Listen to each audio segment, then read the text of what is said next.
Welcome to our channel. Today we how to cancel your account with Trello, detailed guide step by step clearly.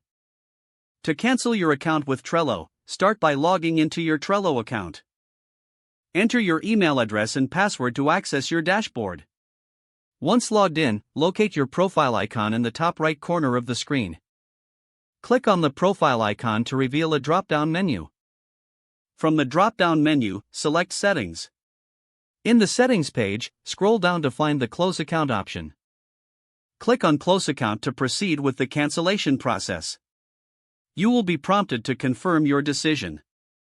Review any information regarding account closure and its implications. If you are sure about closing your account, click the confirmation button provided. Your account will now be scheduled for closure. You may receive a confirmation email regarding the cancellation. Check your inbox for this email to verify the process. After your account is closed, you will no longer have access to your boards and data. Consider exporting any important data before completing the cancellation. If you have any active subscriptions, ensure they are canceled separately. Follow these steps carefully to ensure a smooth account cancellation with Trello. If the page does not load, refresh the browser or try again in a private or incognito window. Make sure you are using the correct email address, then retype it carefully to avoid small typos. If your password is not accepted, use the reset option and create a new strong password you can remember. Check your spam folder for verification or security emails, then complete any requested confirmation steps. Enable two-factor authentication if available to improve account security and reduce unauthorized access risk.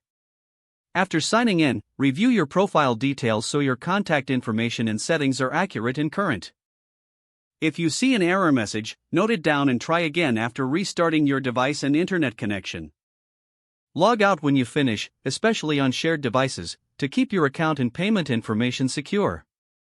If the page does not load, refresh the browser or try again in a private or incognito window.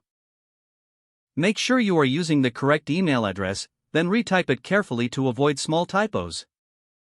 If your password is not accepted, use the reset option and create a new strong password you can remember. Check your spam folder for verification or security emails, then complete any requested confirmation steps. Don't forget to like this video and subscribe to our channel for more step-by-step tech guides.